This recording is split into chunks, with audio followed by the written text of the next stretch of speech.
This week in the Restroom, we get our Gremlins ripoff on over a talking toy soldier film from 1998. We've got boring CGI characters, dumb action scenes, homages to better films, lazy screenwriting, and actors Tommy Lee Jones and Frank Langella lending their voices to the worst animated characters since Dora the Explorer and her indentured monkey Boots. It's Small Soldiers, and before we flush it, we're going to take it out and play with it a little.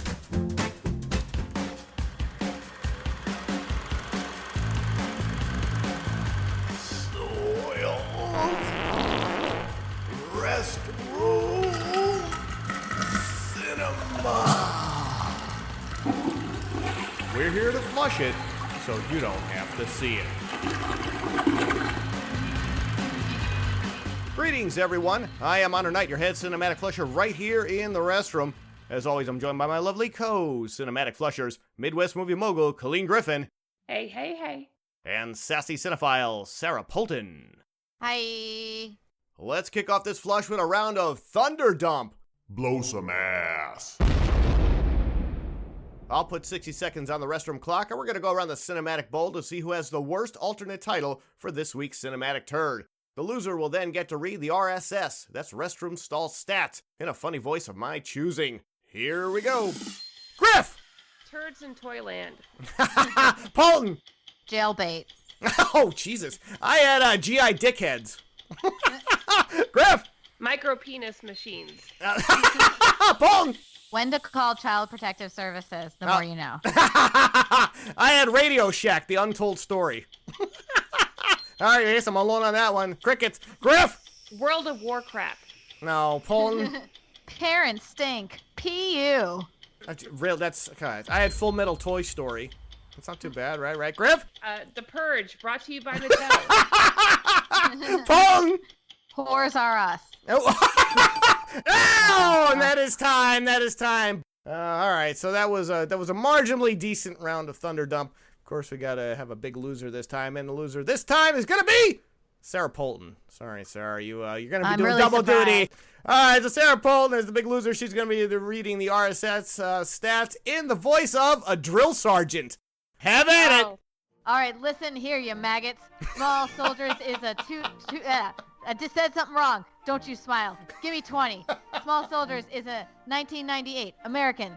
That's right, American science fiction action film directed by Joe Dante, and it stars Gregory Smith, Kirsten Dunst, Kevin Dunn, and lots of other people who you would think might be funny. They are not funny. They miss their moms. Do you miss your moms? No, you are soldiers. This film revolves around two adolescents who get caught in the middle of a war between the two factions of sentient action figures, the Goganites and the Commando Elite. Hoo-ah! On Rotten Tomatoes, Small Soldiers has a rating of 48% based on 44 reviews. Critics praise the film's special effects, but criticize some of the darker tone of the film, which has been marketed to a young audience. Are you a young audience? No, you are men. Yeah, dial it down there, Arlie Ermy. There you go. That is your very loud and colorful Restroom Stall Stats for this week. Great job, Miss Polton. Actually got that right out of the gate. Man, oh man, in case you were wondering what a sequel to Toy Story featuring Sid's toys would be like, I give you this turd. Oh, yeah. Holy you know what? shit. I almost said for my titles, like, still not as disturbing as Toy Story 3. This film is what happens when you ask Joe Dante to make a Gremlin sequel, but with shitty CGI action figures instead. How many times did you say what the fuck during this movie? It is Joe Dante, the guy who directed Gremlins. You think if anybody would know this material, it would be the guy that directed Gremlins and its sequel. I loved this movie as a child. Oh, I watched it all the Sarah. time. This And explains. I don't know why. This explains so much well, about you. you. Know, you know what? All my friends in college used to get stoned to watch this movie, and I was never around. Now I know why I never saw any Small Soldiers action figures flying off the shelves in Christmas of 1998. Because the film sucked. And they didn't sell any. No, that's a good point. Fuck. It came out in 1998, but Yes. Didn't this feel like 1993 or 92? It's an early so much 90s. of the cinematography and the wardrobes in this. And folks, if you're wondering what the tie-in for this week is, why are we doing Small Soldiers? Well, tomorrow Annabelle Creation comes out. So you're going to watch one crappy toy film and then go see a crappy evil doll film. Possessed doll. Yeah, have at it. So this is the best we can do for this week, so deal with it. Global Tech Industries. Opening PR Industrial looks like it came from the same ad people who made the one for Skynet. And we all know how well that one turned out. Poof. A little sloppy on that reading of that one. But it looked like something from Idiocracy. Like under the leadership of CEO Gil Mars, or Dennis Leary's current headshot at the time. It looked kind of nice. Yeah, and Gil Mars, wink, wink. It's during the Global Tech, and we're going to get to Dennis Leary in a moment, folks, so hang in there. This is just the opening thing where they have to show you how the military makes awesome stuff. Turning swords into plowshares for you and your whole family, or turning gremlins into talking G.I. Joe figures. Whatever works. Doesn't really matter. This is like so many old people where it's like a check's a check. It was a $40 million budget, so there was definitely some decent money dumped into this. That's what I mean. A check is a check, and they got a check for a lot of people being on camera. Pretty exciting, huh? Watching the talented David Cross nerded up as a toy designer and Jay Moore walk down a hall in a horrendous 90s suit that looks like it was found in the Joker's closet. Sure, well, 3-minute mark also, there, guys. What is it with them like wanting Jay Moore to dye his hair brown? I know. I mean, it seriously looked like he put shoe polish in his hair. Right before shooting. They're two toy designers and they have a big meeting. Another company, Global Tech, stepped in and bought out this small toy company to make it part of the big Global Tech Industries, and they have a meeting with the boss, which is Dennis Leary, and they're walking down a hall. David Cross, again, extremely talented, and he was kind of hot at the time. What is he doing here? Jay Moore, he shows up in a lot of shit. Again, he's talented too, but again, here's these two idiots walking out. So right off the bat, did you just say Jay Moore's talented? Okay, maybe I'm overextending myself. Well, I was thrown off by the Joker's suit he was wearing, that purple suit. Gentlemen, I'm Miss Kegel. Was anyone else anxiously awaiting a demonstration of her talents to show up somewhere in the running time, or was that just me? Come on! It's a kids movie. Yeah. I don't understand. Like, you're right. It's a kid. Right. Polk makes a very good point. It's PG-13, but come on, really? And she's an attractive. This is a very 90s move. Is to have shit that is so beyond inappropriate in a children's movie that you can't do that anymore. No. But it is PG-13. Like, who is this movie for exactly? Sarah Polton at age 8. Yeah. Exactly. So let's talk about the future. Comedian Dennis Leary. So let's talk about the future. Comedian Dennis Leary's turning in better projects than this one. Damn it, 4-minute mark. I'm not drunk enough, and I still can't read my notes when I wrote them sober. Okay, all right. So that does it. So he shows up. He's the guy who has to have a meeting with Jay Moore and about coming up with a new product line of toys that he can sell this shit out and make a ton of money. Allow me to introduce to you Major Chip Hazard, an action figure so beefcaked out he looks like he jacked up on steroids and slaps around his old lady Barbie at her summer clubhouse. 5-minute mark. Chip Hazard is basically the asshole brother to Buzz Lightyear. Yeah, you got it. Yeah, he's just terrible right off the bat. In case you're wondering, folks, it is, we'll get to that yet. I don't want to give that away, who voices it's coming up, though. But, yeah, they introduced a new toy, it's called a Commando Elite. That's Jay Moore's contribution to the new toys. David Cross gets these Gorgonites, which are these half-assed monsters, and we'll talk about them. They're terrible. It's like he's trying to make like Dungeons and Dragons like brought to life. Yeah, I know. We'll talk about those fucked up toys because they're really bizarre. But the Commando Elite, everybody can kind of wrap their head around if you're listening to this, folks. Just a bunch of fucking talking soldiers. No. Dennis Leary said, "Oh, did you say the word learn?" Because he didn't want any sort of toy with educational value. Right. He says, "I'm talking about toys that when you actually play with them, they play back. We have those toys now, folks. They're called vibrators. Hey-o! Come on! All right, Jesus." All right, I guess not. I'm just maybe speaking from my vibrator, so fuck you guys. Okay, Is that why you're having trouble saying some of these on her? I was gonna say something cute like BB-8, and you go, no. Oh, come on, really? Restroom cinema. Yeah, I know. Come on, Griffin. Yeah, you know where you are. Besides, what are you worried about? They're only toys. That's what they said about Cabbage Patch Snack Time dolls. Anybody remember that? They tried to eat their hair. Yeah, it did. One kid got scalped. No, Paul, what happened was you would be able to stick the stuff in their mouth and it would just a sensor would go off and it would start chomping down on whatever you put in his mouth. And some kid, actually some 4-year-old girl got her hair stuck in it and it scalped her. I love toys. Horror movie I'm writing. Hey, SRC, where the host laughs at 4-year-old girls getting pain. I'm sure she's fine now, whatever. But, it's just, why would you build something that can literally scalp a person? I Well, come that's on. kind of what Toy Soldiers is about. Well, yeah, but this is a movie, and Small Soldiers, not Toy Soldiers, different movie. Oh, whatever it's Oh, called. no, it's a movie for now. Right.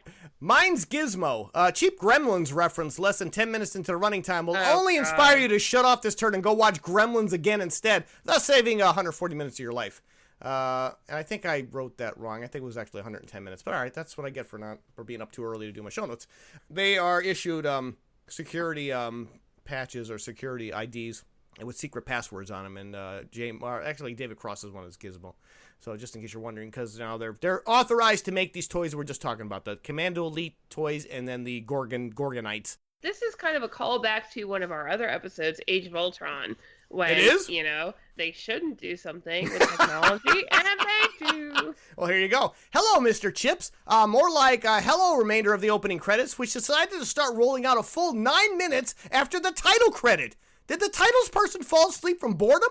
That was so weird. That was crazy. You saw there was folks, production logos are first, and then the actual title comes up, says Small Soldiers, and like most films nowadays, they just go on with the movie and the rest of the credits are at the end of the movie. Not this film. 9 minutes later, they start rolling out Kirsten Dunst's name, and everybody starts coming up. I'm like, you're kidding me. Dennis Leary owns Global Tech, and they have military operations or military contracts. So what happens is Jay Moore comes up with the brainiac idea to install microchips, military-grade microchips used for missiles and shit, to install them in these toys to make them smart and sentient and stuff like that. So that's the building of the opening credits. Fired. So the lady goes, okay, here's your top secret passwords, Right. and you have access to everything that's top secret. Everything. Can we talk about how that's literally not how anything ever works? Well, you work in government. Go to log in. Yeah. We don't have a username, and he's setting a password. I was Right. like, you guys just showed me this, and it's already wrong. Yeah. You get access to what you need. Right. one never Not gets access everything. to just fucking anything. No, well, they have military contracts. And You can't. There's never a place where you get to just sit down and be like, I'm going to try to figure out the password on this computer. So during these credits, we get this. Here we go, guys. Frank Langella is the voice of Archer because Masters of the Universe wasn't enough of an embarrassment for him. Yeah. And then to follow it up, Tommy Lee Jones is the voice of Chip Hazard because Volcano wasn't enough of an embarrassment for him. Hey-o. There you go. We got. I thought he was actually really good as the voice. I'm not gonna Oh, lie. come Like, what else on. are you supposed to Well- do? No, I was really into Frank Hold on. Langella. Yeah, that's pretty sad when this is all you have to latch onto in this shitty film is the voice of these two doesn't- guys. That's the only, I was actually rooting for that character, so, I But mean, Griffin, Frank Langella, come on. No, both of these guys obviously were drinking when they went into the sound booth. No, They did 2 Frank hours. Langella, fuck you, man. He Oh, wasn't as come big on. a name as... Frank Langella's a huge name. No. At that time. No, Frank Langella is still a huge. Well, I know Tommy Lee had the street cred from '93's The Fugitive, but Yeah, Frank but, Langella has been a Langella character was for a years. multiple Oscar nominee at the time. Yeah, but he's been around for 40 years at this time. He was a huge But I know, actor. but he wasn't prestige like he is now. I don't know, guys. All right. That's the worst part. Honestly, and I'm in with you, ladies. That's anything in this film. I just kept listening to their voices and kind of chuckling, because these guys obviously did all that in 2 hours and they were out and went back to the bar. Hey, Alan, how's the world treating you? About as good as Joe Dante treats veteran actor Dick Miller by having him show up in all of his films at the 11-minute mark. Yeah, if you know Dick Miller, folks, Dick Miller, you can't do a Joe Dante film without Dick Miller, and there's 7 other actors I'm glad that Joe Dante works with the same people and he keeps throwing them in these movies. But then again, if you remember Dick Miller's great performance in Gremlins, not so great here. He basically is a delivery guy for Global Tech, and he's delivering a bunch of shit to this toy store. We'll talk about that. Thanks, Joe. I owe you. You're going to be owing Joe a new job after he gets shit canned for losing paid inventory to some cow-licked kid at an old-timey toy store. And that's there we are right now. Actor Gregory Smith, though, plays Alan and looks like the illegitimate child of Jeremy Renner and the cocktail waitress of a bowling alley. Didn't he look like Jeremy Renner? Yeah, a little bit, guys. Go back and you might want to, if you get past the cowlick, the facial structure, I think that's his kid. And yeah, I know. And Jeremy, if you're listening, you might want to, look into that, sir, before you get hit with a. Okay, that's what you focus on. Okay, that tells you how bad this movie is. And his last name is Smith in real life, so Griffin, I think they're suspect. I think his last name is Renner. No, he's my age. It's impossible. Oh, it really? Oh, okay. So all right. So Jeremy, you might be off the hook on this. You might be. No, he was in Everwood. Yeah, he was. Yeah, this kid with showed up. Chris Pratt. First of all, the kid is a terrible actor. He's terrible in this. I don't know if he's gotten better as he's gotten older. I haven't seen anything. Like it. I actually looked him up to see if he's still doing shit. He's still doing shit. Yeah. Yeah. He's aged into a nice-looking young man. Yeah, I think he was miscast. I guess maybe they were under pressure at the studio to get some fresh-faced kid. No, I think there were other actors they could have. Obviously, I guess they wanted to go with an unknown so they could keep the budget down. That's for beef. He's the center of the film here, and everything hangs on. Like, he's not Zach Galligan from Gremlins. You need an actor that you can hang the whole film on, and this kid can't do it. That's lightning in a bottle. You don't get that with most of these films. Like, unfortunately, you get a kid with promise, but it takes, like, almost insane instincts to know what to do with basic ass material and a generic director. But there's better kids, like even the kids that Joe Dante directed in Explorers were better. That one of those kids, or one of the kids from Stand By Me. Garbage. Like none of the adults who are really good actors were we'll talk about that. What's coming up? Oh, I was watching this movie at my boyfriend's house, and this is the exact part in the movie where he just left. Yeah. Did he leave you or just leave the room? Because there's a big... We're still together. Okay, all right. Woo! He watched the last 5 minutes. Oh, yeah. He literally was like, I'm just going to go upstairs, huh? I don't know if he's a keeper then. I don't know if he's just going to abandon you during a shitty film. I don't know if he's a keeper. I don't blame him. I don't know. Okay. All right. He makes up for it other ways, but boy, howdy, he was not sticking to this. We don't need to know that. He did that to save the relationship. There you go. What kind of toy store is this? One where only kids suffering from polio would shop. That's a shitty toy store. Because it's all old-timey toys. I guess the father doesn't want to sell anything modern. That sells, like, old-timey toys. Now it does. Now it does. That's a thing. Not 1998. It's going to make a lot of money, yeah. No. Yeah. Oh, you got all right. I guess I'm a low man on totem pole on that one. Hi, sweetie. I'm Troy McClure, and I will be shot to death only 2 months after this turd was released. Safety tip, kids. Don't cheat on your unstable old lady. Hey-oo. Oh, come on, crickets. Really? I can't make a Phil Hartman joke? Okay, we got a disgusting... Paul doesn't even know what the hell I'm talking about. So in case you're wondering, folks, the late Phil Hartman, who was a great comedian... Well, wait. Look, it's not... I don't want to hear the bullshit is too soon, because he's been dead for a very long time, okay? And nobody wants to talk about... I was going to talk about it, but not in that way. All right, yes, I used it as a source of humor, but I think at this point we can use it as somewhat humor. Okay, I thought it was more of a guffaw. So in case you're wondering, the late Phil Hartman, God bless him. He was an extremely talented and funny man. Untimely died literally 2 months before this film was released. What? Yeah. Oh, yeah. I do know about this. Yeah, he was murdered, right? Yeah, by his wife, who then committed suicide. You don't need to make a joke about his wife killing. That was a pretty good joke, but all right.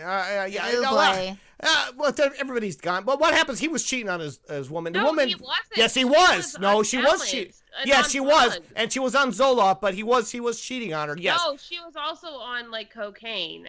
He was not cheating on her. She was like really like mentally unbalanced. All right. Okay. Yeah. I've heard different versions. I've heard different. I'm just SNL person here. All right. Yeah, I know. So we have to default to Miss Griffith. So yeah, Paul. That unfortunately, Phil Hartman did die at the hand of his wife, and then she ended up killing herself. This was his last movie. This was his last major film. Oh, yes, it was. That's a tragedy. And as a result, talented. Can you imagine having such a talented career and this is your last movie? No. Well, that's the other problem. He was an older man, but it felt like, in a way, he was just getting started. Griffin, he was wasted in this film. He was just softballing it in this moment. He wasn't given anything really good to do. And he is extremely talented. He was actually one of the best people in it, for sure. Yeah, honestly. Really? Like, you thought so? Again, I don't agree with that. Why are you saying, they were wasted? He was wasted in this. Just because this dude did Gremlins doesn't mean he still had it. No, I'm not saying him. Everybody in this movie was given a certain amount of direction and a script and did the best they could. I think Phil Hartman just showed up for the paycheck like a lot of the other actors. No, I thought he was good. He was a real asshole in this movie. Well, all right. So there you go. So, all right, pour one out for Phil Hartman there, then we'll keep moving. So he plays the father of Kirsten Dunst's character, who lives next door to Gregory Smith character, Alan's character, and his parents are Kevin Dunn and some other chick. I don't remember the woman's name, and I should. Oh, Ann Magnuson. That's it. It's possible I make it through an entire day without screwing up, which is exactly what Joe Dante kept telling his crew during filming. All right, there you go. But yeah, when do you think everybody realized this was a bad idea? Yeah, I think the first day of filming, Griff. Like when they showed up and they saw those stupid toys and they're like, oh. No, I think when they 3 months it is. The toys, they were like, oh, it's cool. And then when they saw like how they were interacting with everybody, they were like, nah, not so cool. Greetings, Alan. Now shut up. Skynet is coming.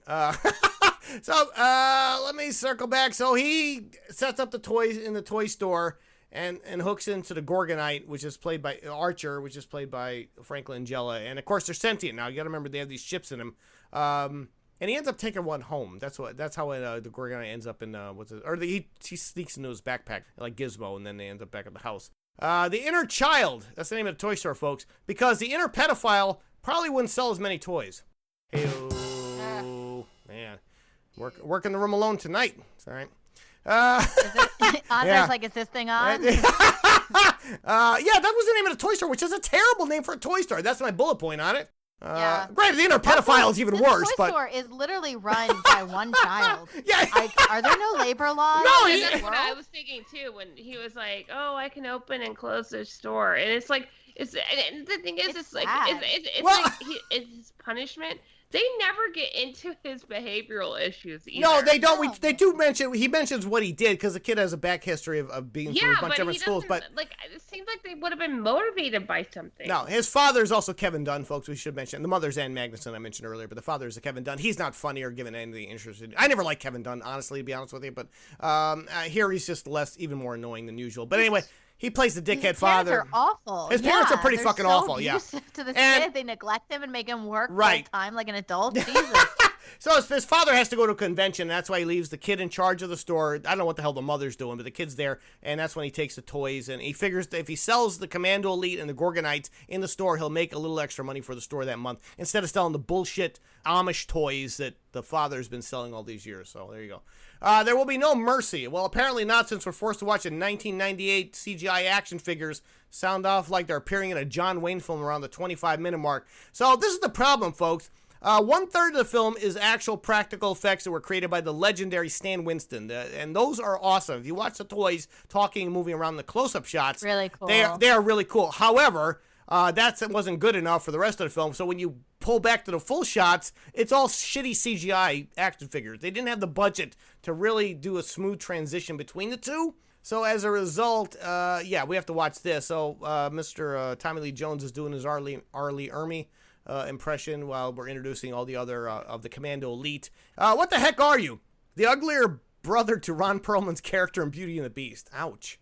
That's referring to that's the Archer character, right? That's Franklin. Because he does. He looks like he's a lion. He's like beef caked out. I don't understand where the design came in. Aliens. They didn't make any sort of explanation. No, they don't look like monsters or the aliens. Right. We don't know what they are. We don't understand why they look the way they do. Well, we should mention all the designs for all the both came from Stan Winston. But the problem is, like you were saying, ladies, the Commando Elite makes sense because they're all a military unit. You can kind of wrap your head around that. But these fucking Gorgonites are all different creatures. They don't cohesively look like they belong to the same fantasy universe. And of course then you got the Thundercats fucking leader, Archer. I don't understand what the hell is going on with this guy. Poor Frank Langella. I'm sure when he saw the concept art he was like, man, really? I gotta do this. At least Tommy Lee Jones got a cool soldier, right? Damn. Poor Tommy Lee Jones had to play another stupid ass creature. We get why they look the way they do. Right, but the makes Gorgonites, sense, the design of them. The alien Gorgonites, monsters, they're not aliens. They're not aliens. They're not aliens. No, it's like a Pixar and World of Warcraft fuck each other, and this is like the demon spawn. Do you think the Pixar guys laughed their ass off when they saw this movie? Because this came out after Toy Story. And Toy Story was 95. No, I'm thinking Monster. It's Inc. too. Oh, that's true. They had that. Eyeball. Yeah. Oh, that's right. The eyeball by Wazowski. Yeah, it's a Wazowski eyeball. You're right, Griffin. I think you cracked it. Maybe they're sneaking in on Pixar. Soldiers. No poor sap ever won a war by dying for his country, or won an Oscar by making a crappy children's film. All right, pull that one off. Woo. Chip Hazard's patent speech around the 28-minute mark is about as dumb as you would imagine. He does it with the American flag and puzzle form. I thought that was cute. That was but again, that's like filmmaking cute. That's not organic to what would be. They wouldn't obviously put the puzzle together. Okay, you want this movie to be organic to what would actually happen? All right, I know. But again, a lot of this movie's war references to other war films. You're just better off going and watching those films. That drove me nuts. And there's constant war references, folks. This is one. This is your patent reference. Yeah, for your cinephiles at this 28-minute mark. There you go. I'm more of an X-Files kind of guy myself. We all are, kid. We all were. Actually, let's try it again. We all were, kid. We all were. Okay. And he's like, "You're not like other girls." She So goes, this is the meet cute. So Yes, another. she is. Well, hold on. She's just like every girl. This other girl comes into the store to buy a toy with her brother, and it turns out to be Kirsten Dunst, if y'all remember from Spider-Man and many other films. She's very young. She's super cute in this. Unfortunately, she's saddled with a lot of bad dialogue. They have a meet cute in the store, and this is the kind of dialogue they're kind of going through to kind of connect. And he says, "You like Led Zeppelin?" And that's what I said. I highly doubt Kirsten Dunst's character would even know who Zeppelin was back in 1988. Backstreet Boys, Savage Garden, Spice Girls, yeah. Zeppelin? No. Anybody want to comment? Like, she would not know who the fuck Zeppelin is. Are you saying that most girls are just like, oh, every girl? No girl likes Zeppelin. No girl at that age would know who the fuck Led Zeppelin is in 1988. Excuse me. My nickname was Cashmere, and they would go da-da-da.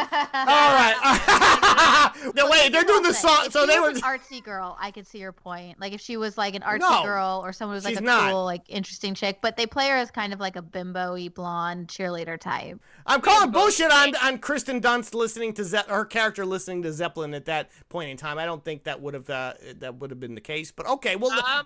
All right, well, let us slide. We're going to keep moving. Issue with this movie. I'm literally telling you, I was the same age as her at that time and listened to it, and nobody believed me because I dressed I dressed in Gap clothes. Oh, all right. So I guess it's all right. It is possible. Yes, all right. So I guess that's what we'll come to. I'm pretty much messed up, sir. Just like the audience who had to suffer through this lame bike attack sequence around the 37-minute mark. It's about as exciting as getting a prostate exam. We should mention all the Commando Elite escaped. They had a big war with the Gorgonites in the store, and we didn't see that, thank God. And the Gorgonites went and hid because that's what they're programmed to do. And the Commando Elite are trying to hunt them down to kill them. And they want to tail the stupid-ass Gregory Smith character, and he's on a bike. And there's this bike sequence, which I'm mentioning about, where the one soldier has to latch onto the bike. It's a long sequence. It's not exciting. That's the other problem, folks. None of this stuff is exciting or wondrous or interesting. It just all just kind of sits there. I don't understand why they couldn't really bring these characters to life, especially when these characters say the same phrases over and over. And I think that's an issue. I think that comes up. They never really organically take on a personality of their own, so they haven't been reduced to just talking through filters for most of the running time. Anyway, the Spinal Tap guys are the voices of the Commando, right? Or no, they're voices of monsters, right? Because Harry Shearer, Michael McKean, all these guys are in this film. They're the monsters, though. The Spinal Tap units are the monsters, and then the Commando Elite guys are the. Honestly, that's the best part of the movie. Okay, well, I don't. Some of those voices were kind of annoying, but we'll talk about that when we get to it. I just wish they had just done Spinal Tap animated. It would have been a better film.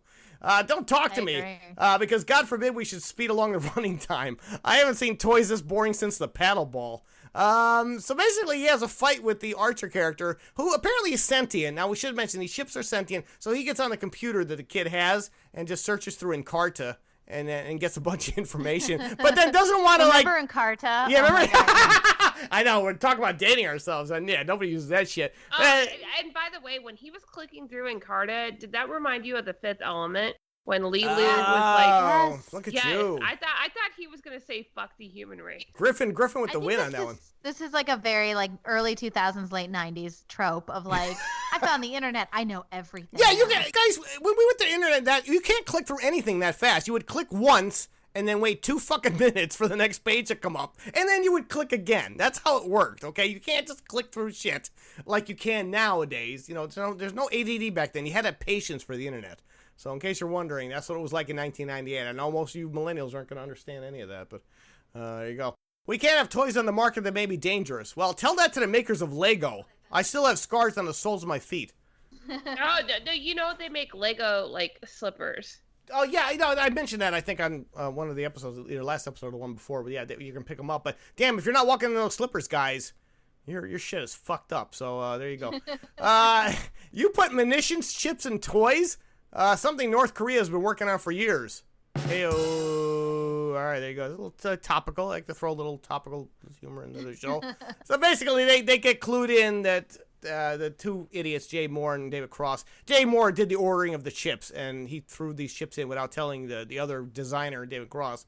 And these chips have a design flaw, which we're going to find out very shortly. It's like these toys are alive or something.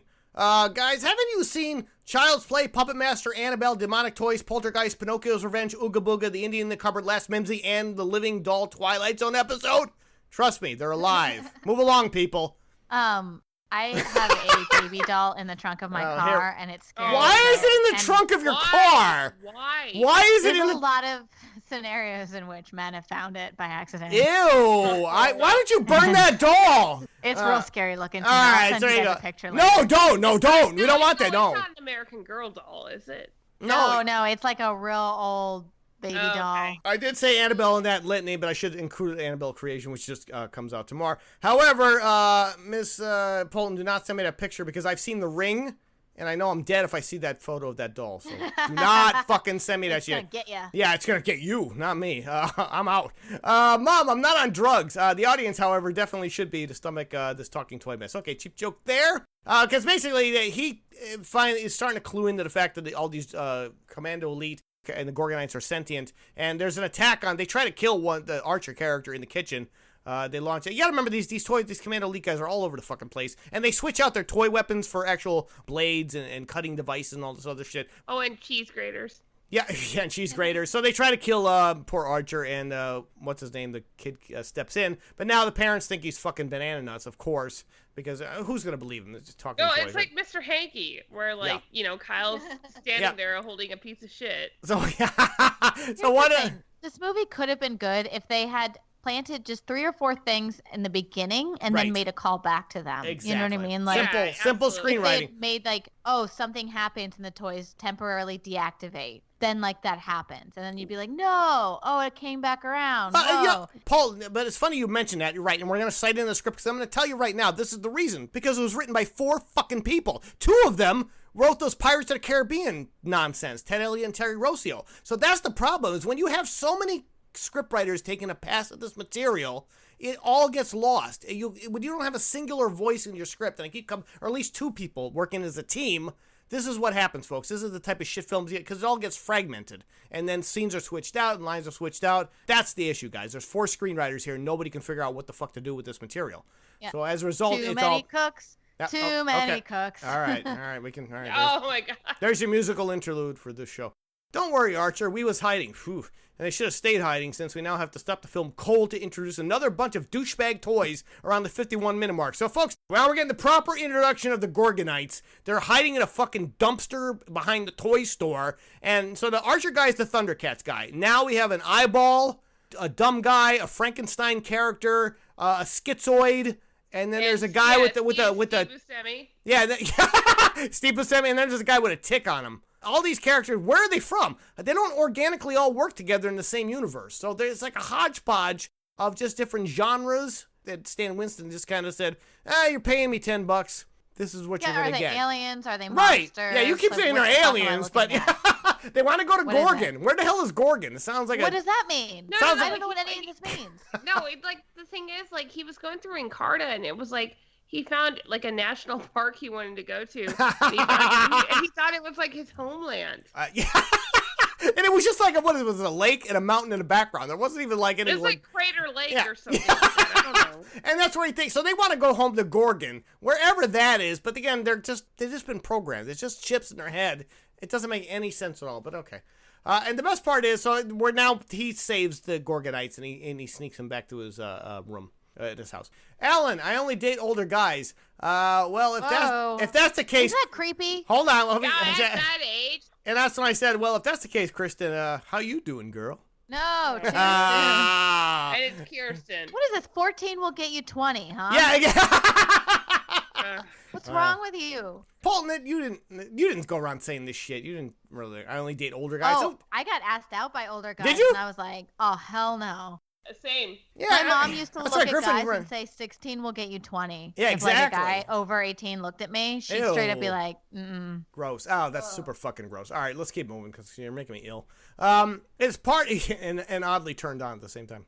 It's party time. If you're using Queens, Another One Bites the Dust in your shitty toy film, the party is actually over. 56-minute mark.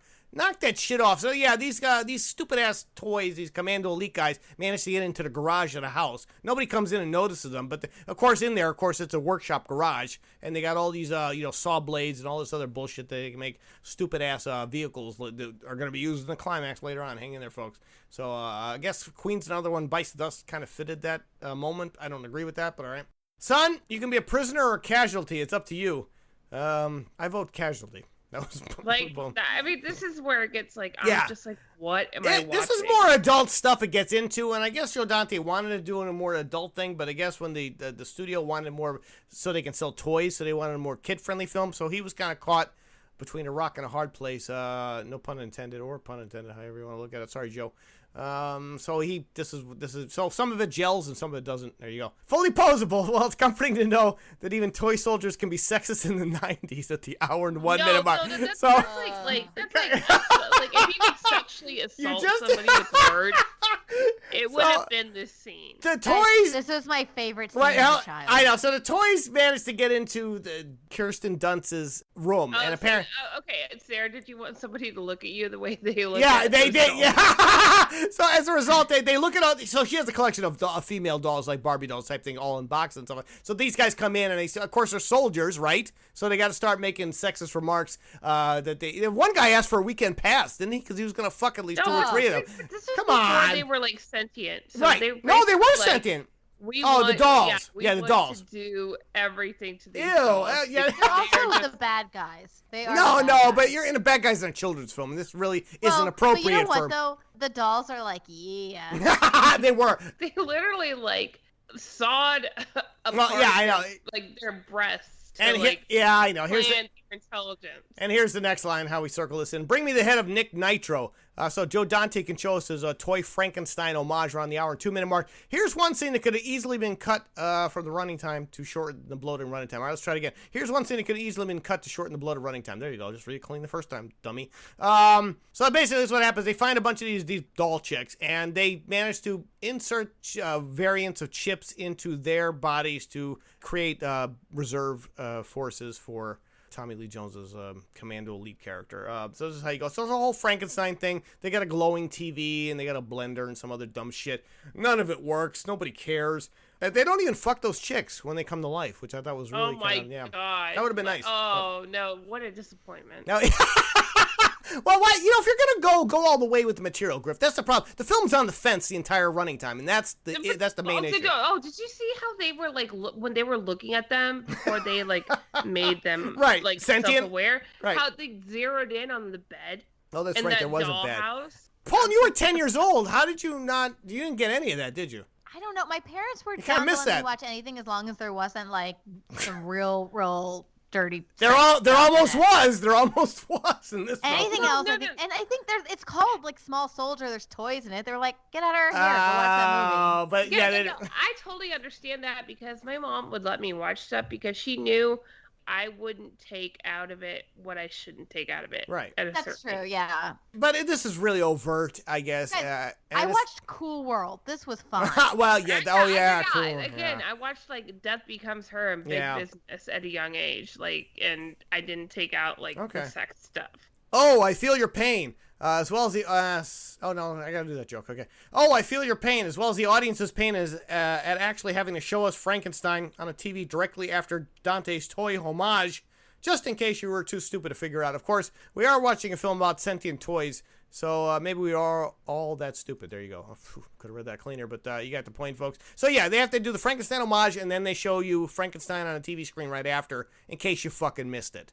I don't understand why they had to follow that up with that. No, I missed it because I was still traumatized by like. The toys fucking the fembot surgery. Wow, Griffin with the win. Maybe for tonight with the fembot reference. Brilliant, absolutely brilliant. There you go. Let's see if her head comes off. Whew. Well, my head certainly came off over a Led Zeppelin song, actually showing up on the soundtrack at the hour and 6 minute mark. Now you know where the budget went. Jesus, how much did they pay for that song? There were so many songs. I was like, like they spent so much money getting the rights to these. So basically, Kirsten Dunst walks in her bedroom, and then she gets attacked by all the female fembots, as we're going to go with that, as Griffin mentioned, that kind of pin her down and then tie her up. And then, of course, the Commando Elite step in. Oh, by the way, did you know who the voices were for that? Sarah Michelle Gellar and Christina Ricci were There you the go. voices of the fembot. Paycheck. It's literally 2 hours of work, guys, and they came in and left. But there you go. That's a great guys, bit of... I'm a lot less than they are. I know. And Polton's got a great, she does great voice work. There you go. You have to be crazy not to be scared.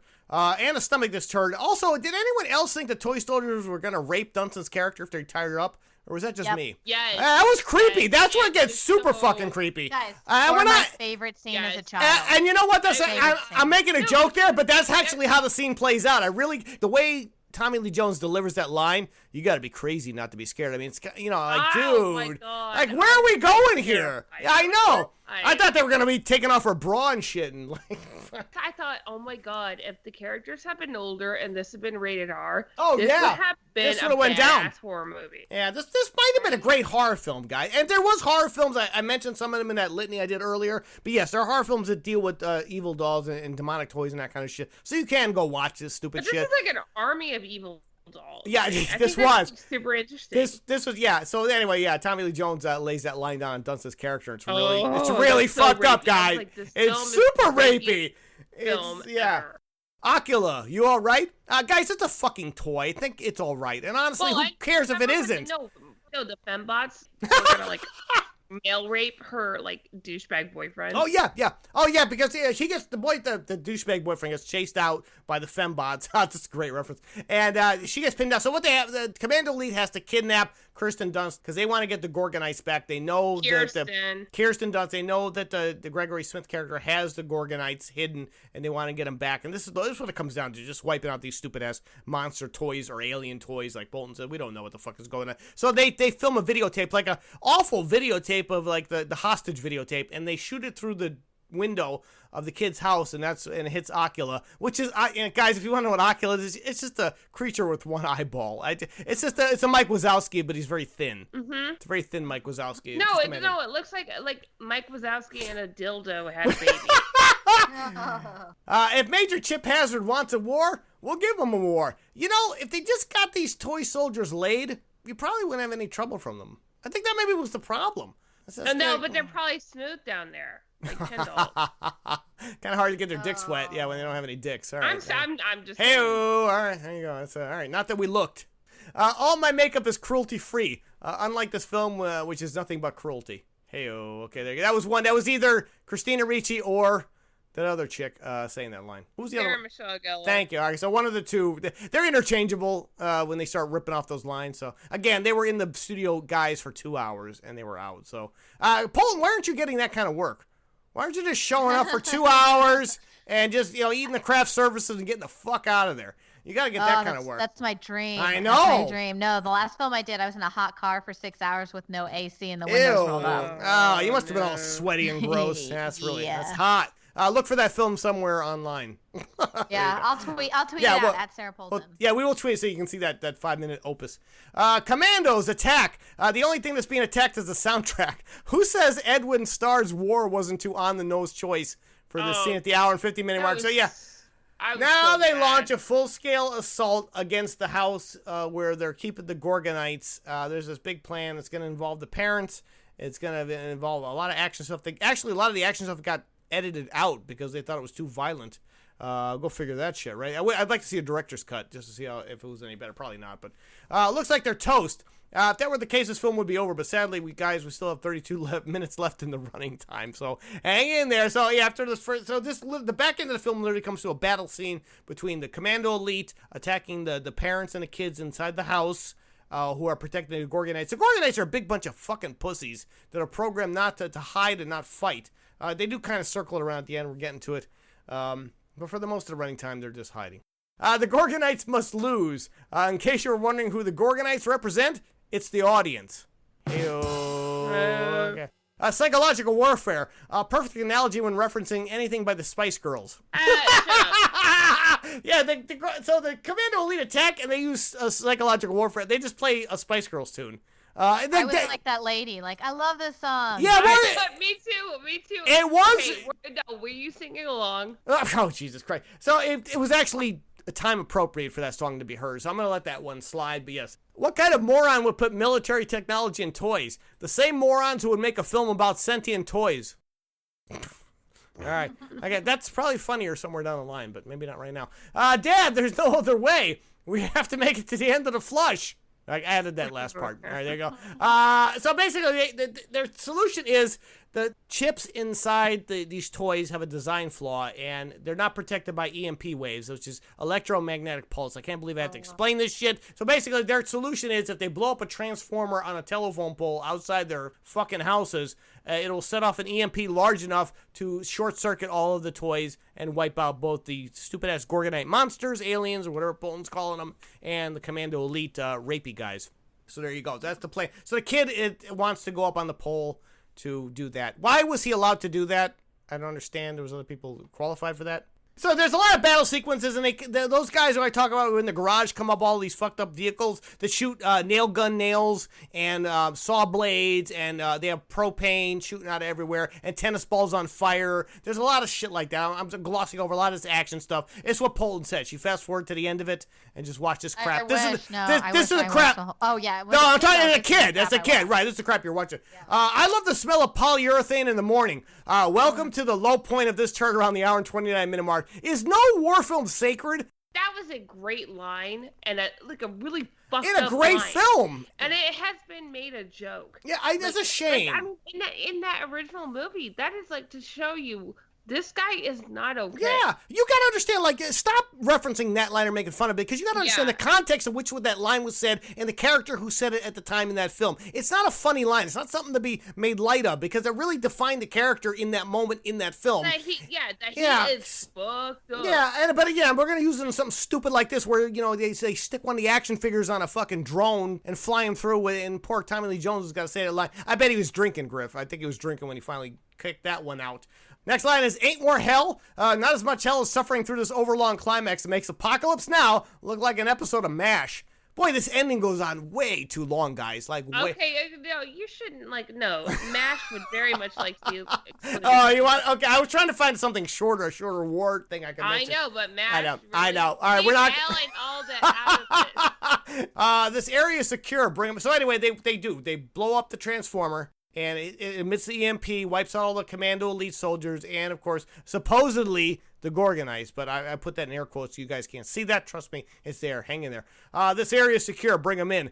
For Dennis Leary's second contractually obligated scene in this turn around the hour and 38-minute mark. Boy, talk about a guy who literally blew in for one day of shooting. He had a scene in the beginning of the movie and this one scene at the end. And honestly, this scene at the end is phenomenal. And he's probably the best 800 film. Things going on that don't make any sense. Exactly. Yeah. Well, that's true. And he's probably the best part of the film. Dennis Leary. This is when the boyfriend came back from downstairs. Oh, that's and right. Started sitting next to me like, "Oh, how's it going?" After your boyfriend went upstairs and masturbated and then came back down. He's like, "Hey, how's it going?" No, it's all calm and shit. Dude, that's rude. Is that rude? Stop that. That's what I would have done. Yes, it is. I would have went right upstairs and jerked off and then came back down when I was really relaxed. For 2 hours? Well, sometimes I like to light candles and I get in the mood. I make love to myself, Polton. Oh boy. Folks, just imagine that scenario. What about the pain, the anguish, and the humiliation over watching this turd? It's a lifelong suffering, kids. Buckle up. All right. Okay, that could have been funnier, but I kind of killed it with my masturbation story. Yeah. We're gonna Anthony Dinar, is he the one that Polton, I actually videotape all of it, and I just send the video right to Anthony Dinar. So then he can, there you go. That's how, I am very romantic. I am super romantic. No, so, okay. Here we go. Movie, wait, we're not done yet, but and he starts yelling about, you need to move your truck with the logo, away from the scene. Meanwhile, he brings a helicopter. I know, with the logo. Logo. I know. All right. That's not going to draw some attention. Good point. Then there's a line that says Gorgonite. So basically, the kid goes into the backyard and there's a down satellite dish, and they overturn it, and the Gorgonites were shielded by the stupid ass, which would not happen, but all right. And I'm going to get to that. I have one joke about that. But first is, satellite dish must have shielded you. Sure. Just like the refrigerator and Crystal Skull shielded Indy from that radiation blast. Oh, boy. Guy, how anything works. Right. If an EMP goes off, guess what? That satellite dish ain't going to do shit. Everything is shut down. All the power is out. Your toys are dead. Yeah. I've read enough dystopian future books to know things go to shit. Exactly. I hope we don't hit an iceberg. Perhaps fittingly, the final line to this herd is a Titanic reference. So the Gorgonites actually live, and they want to go to Gorgon, wherever that is. So this dumbass kid puts them on a boat that was sold in a store out onto a river somewhere in the woods, and sets them all free to probably just go down the river about a half a mile and then die. And that's the end of that. So I don't know. Great. So that's how it ends, folks. The Gorgonites go off and they go off happy. The Commando Elite guys are dead. Everybody got paid off. And Griffin on credits? Was there anything? Oh, yeah, and it was super sad. They showed an outtake with Bill Hartman. Oh. And then they said for Phil. So, Really? yeah. Oh. Yeah, the credits were brutal. Now you're bringing me down. See, I was trying to end this on a high note. Fuck. Oh, hey, you asked. I know. You gotta do it. Truth. I know. So, all right. So, what a shitty way to end your fucking movie about talking toys. Dude, it's not my fault. It really, no, it's not your fault. No, not you, Griffin. I'm just saying what the filmmakers really, I understand he died and you wanted to dedicate and do something, but what a downer after watching this No, you have to remind it. Yeah. It's his last film. Well, also, this is supposed to be a super fun film about talking toys and they go to war and stuff, and it's not. Obviously, it's not. And then you end the film on this awful note. Like I said, we understand, I don't think they maybe should have referenced it. Maybe they should have paid tribute somewhere else. I don't think that was appropriate for this type of children's film, which was rated PG-13, to put the center on a man who was, shot to death by his wife and then who committed suicide. It's just, that's awful. I get Jesus who Christ. was this movie for? Yeah, and that's what we circle. Well, apparently Sarah Polton at 10 years old. Yeah. No, This film is not for young kids. It's not really for teenage kids. No, teenage kids are not going to dig it. And for adults, I mean, we're completely out of the loop. They should have made it a horror movie for adults. Yes. And Yeah, rated it I R. agree. Oh, God, this film was terrible. All right, so there you go, folks. That is a Small Soldiers for this week. We took it out and played with it a lot longer. Show it. Can we flush it, ladies? Can we please flush it? Flush it with that PG-13 rating. Yeah, no shit. If anything deserves an R, it's this film. Consider flush. That is it for this week. Oh my God, I want to thank my lovely co-cinematic flushers, Midwest movie mogul Colleen Griffin, and Sassy Cinephile Sarah Polton. Great job as always, ladies. We're gonna be back next week to torture you guys with something else. We'll have a guest, level us out as always. But until then, say goodbye, ladies. Bye. Bye-bye. Hi, this is Nora Crest, and I want to thank you for listening this week and every week as we flush these turds down our cinematic bowl here in the restroom. If you haven't already, please subscribe to us on iTunes and Google Play Music so we attract more listeners and you don't miss a single episode. We love feedback, so email us at signalsoffury@gmail.com with your comments and suggestions for future flushes. Also, be sure to check out our home restroom on the net, signalsoffury.com.